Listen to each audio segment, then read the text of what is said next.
생각을 바꾸면 수익이 보인다. 역발상 투자의 문현진 멘토입니다. 자, 오늘도 많은 종목들이 급등을 하고요. 많은 종목들이 급락을 하고 있는데 이런 과정에서 우리가 가야 할 길 상한가에 들어간 종목들을 체크해보면 답이 나오겠죠. 자, 일단 오늘도 시장 바로 살펴볼 텐데 도움이 되신다면 좋아요와 구독 그리고 알람 설정까지 반드시 부탁드리도록 하고요. 그리고 오늘 저녁 8시입니다. 오늘 저녁 8시에 제가 시장에 대한 이야기들과 그리고 여러분들 지금 현금화 안 될 겁니다. 그래서 현금화 안 되는 상태에서 여러분들 도대체 뭘 해야 되는가에 대한 이야기들을 조금 나눠 드릴 거니까요. 오셔서 이야기를 들으시길 바라겠습니다. 전에도 말씀드렸지만 이 영상을 보고 계시는 분들은 분명 많은 것 같은데 실시간으로 참여하시는 분들은 좀 적은 것 같아요. 실시간으로 오셔가지고 소통도 하고 이야기도 좀 나눠보시는 게 어떨까라는 조언을 드려보도록 할게요.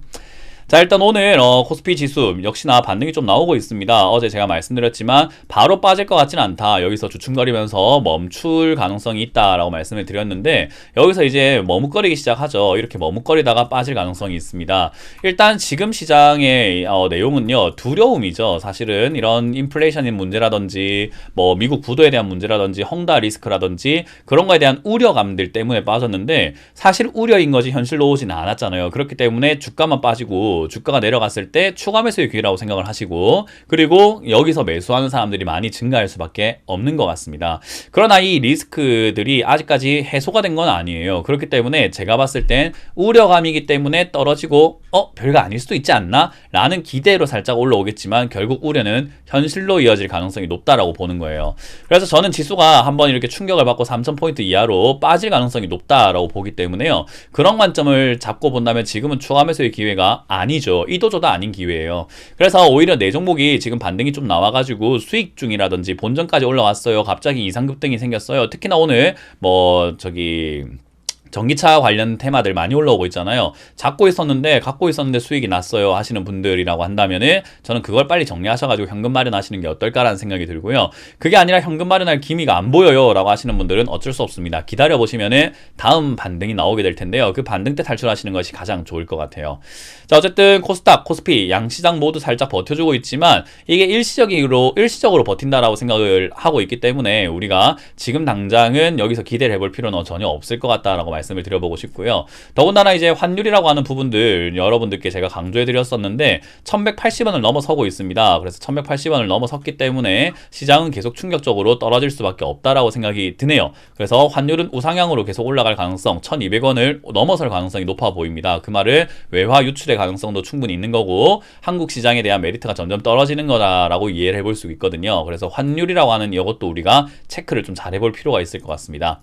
자, 어쨌든 지금 수급이라고 하는 부분은요, 특별한 특징은 없어요. 개인들이 매수를 하고 있습니다만은 사실 이거는 외국인들이 사고 있다라고 하기에는 너무 터무니없이 적은 물량이고 오후에 갑자기 어떤 식으로 바뀌게 될지도 모르는 상황이기 때문에 여기서 우리가 수익이 날 것이다, 안 날 것이다, 뭔가 단언을 하면서 생각을 할 필요까지는 없을 것 같고요. 선물 시장에서 매수가 들어오고 있지만 이거는 지수를 방어하기 위함이라기보다는 제가 보기에는 이 선물 시장에 402.5포인트로 진행이 되고 있는데 선물 시장은 402.2포인트로 진행이 되고 있습니다. 그러니까 선물이 더 낮은 상태예요. 그 말은 선물이 더 올라갈 수 있는 여력이 남아있고 현물은 좀 매도하면서 맞출 가능성이 높은 거죠. 근데 현물은 매도할 게 별로 없으니 선물을 매수하는 게 아닐까, 그렇게 이해하시면 좋을 것 같아요.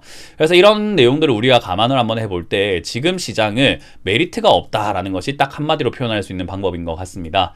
자, 그런 상황에서 오늘 급등하고 있는 종목들이 분명히 있어요. 오늘도 이렇게 상한가에 5종목이나 들어가 있는데 리비안 도대체 뭐 하는 기업이길래 미국 전기차 시장에 상장된다고 하는데 미국 시장 상장된다고 하는데 우리나라가 이렇게 난립니까? 아무래도 지금은 시장이 탄탄한 기업의 가치를 찾는다기보다는 테마, 건덕지를 자꾸 찾는 것 같아요. 그래서 건덕지를 찾고 다니다 보니까 이런 테마주에 우리가 관심을 가지게 되고 올라간 게 더 가지 않을까 하고 이렇게 달려들게 되는데요. 테마주의 끝은 폭락입니다. 그래서 여러분들이 이왕이면 전 잡지 않는 것을 추천드리죠. 어쨌든 어제 이어가지고 대원화성 그리고 에코캡까지 이렇게 상한가에 들어가고 있는 모습이 보여지는데 에코캡은 막 점상한가 날아가고 있는 부분인 거죠. 그래서 어제 이후로도 충분히 더 큰 상승이 나오고 있는 부분인데 주식수가 많지 않기 때문에 이런 돌발 슈팅, 강한 상승세 나올 수는 있습니다만은 욕심내지는 않았으면 좋겠어요. 일단 20만 주의 거래량이 나왔는데 680만 주의 매수 잔량이 남아있다는 것은 굉장히 강하죠. 마치 흥하해운이 생각이 납니다. 그래서 이것도 연상한가 뭐 3번, 4번, 5번까지 올라갈지도 모르겠습니다만은 그렇다고 해서 모든 걸 다 챙길 필요까지는 없습니다. 우리가 뭐 100% 올라간다고 했을 때 100%를 다 챙겨내야 되느냐? 그건 욕심이죠. 그냥 70%, 60%만 챙겨도 충분히 매력적인 거예요.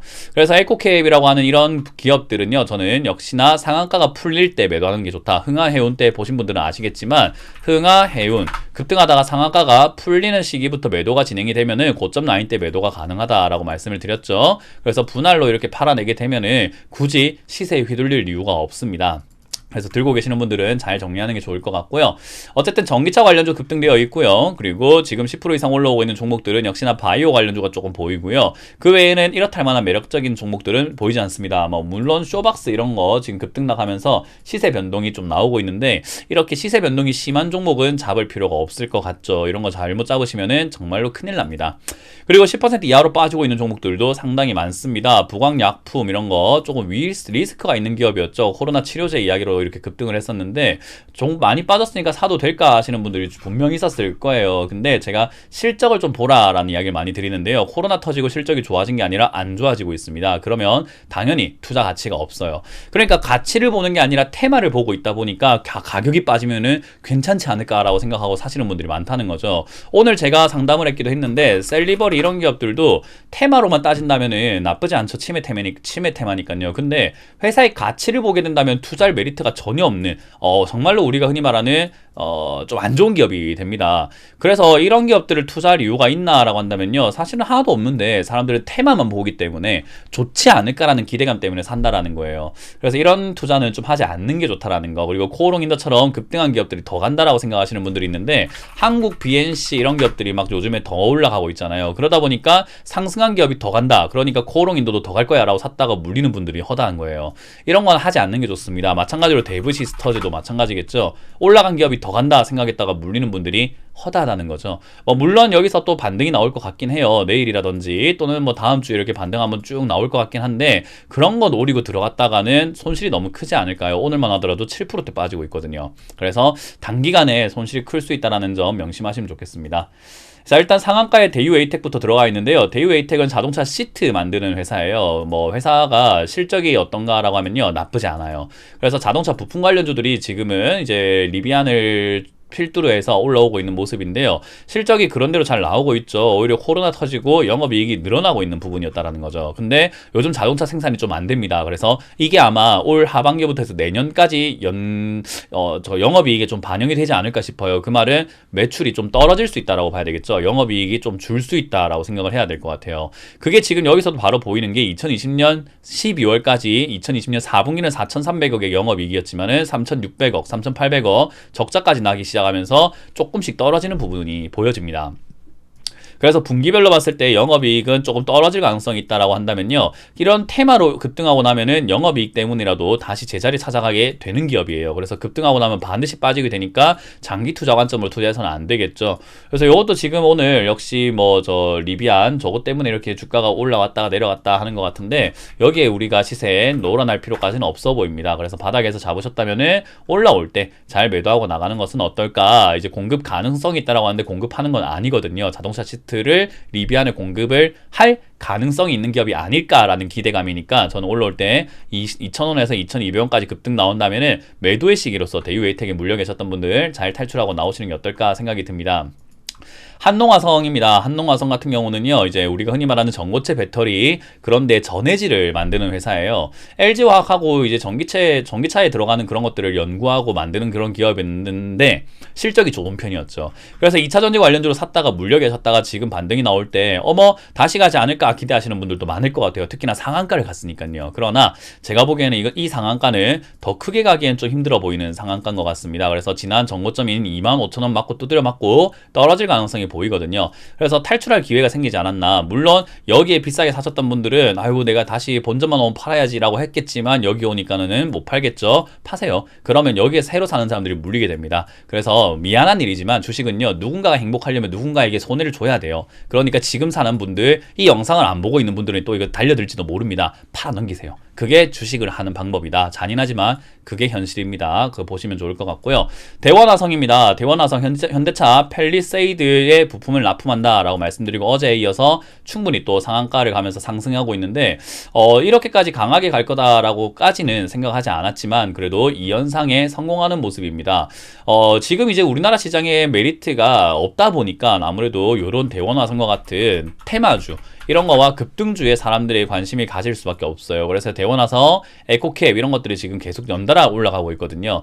이런 것들도 상한가 풀리면 매도하는 게 맞는 것 같아요. 그래서 저는 개인적으로 지금 에코캡이 대장주로서 리비안 대장주로 움직이고 있는데 매력이 분명히 있는 기업인가 라고 한다면은 저는 딱히 매력도를 느끼지를 못하겠습니다. 결국 적자가 많이 나고 있는 기업이기 때문에 가치로는 별로 좋지 않은데 껍데기만 비싸지고 있다. 그렇게 본다면 소갈맹이는 별 볼 일 없다. 결국 벗겨보니 아무것도 없더라라가 될 것 같습니다. 그래서 주가 급등 이후에는 위에서 버티지도 못하고 바로 빠질 것 같기 때문에요. 저는 바로 정리하시는 게 좋다. 그래서 이런 거 두 개는 상한가 풀리면 정리하자라는 전략을 드려보도록 하고 동국 RNS가 오늘 상한가에 들어갑니다. 역시나 이것도 이제는 뭐 히토류 관련주 이렇게 보시면 될 것 같은데 이게 전기차 배터리 쪽에 이렇게 뭐 산업이 영유하고 있나 봐요. 그래서 전기차 배터리 관련주로 엮여 있기도 합니다. 그래서 동국 RNS 같은 경우는 철강, 자원 개발 이런 걸 하고 있는데 그런 걸 통해서 전기차까지 만든다. 전기차 부품을 뭐 이렇게 납품할 것이다 라고 하다 보니 엮여 있습니다. 그래서 리비안 관련주로 급등이 되어 있는 상태인 거죠.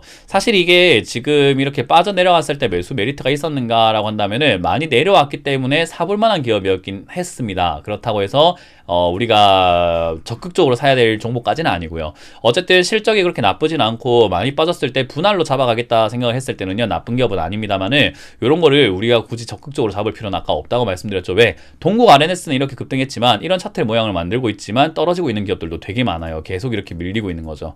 그래서 이런 거를 욕심내지 마시고 잘 정리하시는 게 맞는 것 같고요. 신규 매수도 이런 차트 보면서 공부하지 않는 게 제일 좋습니다.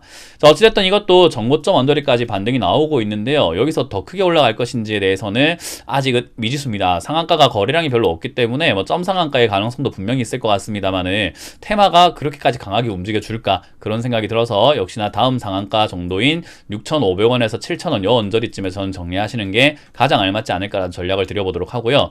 혹여나 이게 더 올라가지 못하고 여기서 이제 멈춰버리게 된다면 저는 바로 매도하시는 게 가장 현명한 방법일 것 같다라는 조언을 드려볼 수 있겠습니다. 자, 이렇게 오늘 많은 종목들을 살펴보았는데요. 전기차, 자동차 관련주 막 올라오기도 하고 방금 카이노스메드 이런 것들 지금 파키슨 신약 개발로 올라가고 있는데 이런 건 거들떠도 보지 말라고 전략을 드려보고 싶죠. 그래서 지금은 테마주들이 급등을 많이 하고 있는 상황인 것 같아요. 그래서 테마주는 잡지 않는 것이 현명하다라는 조언을 드리면서 마무리 짓도록 하겠습니다. 추가 매수 하지 마시고 신규 매수 하지 마시고 조금만 더 참아보시길 바라면서요. 마무리 짓도록 할게요. 지금까지 문현진 멘토의 역발상 투자였습니다. 고맙습니다.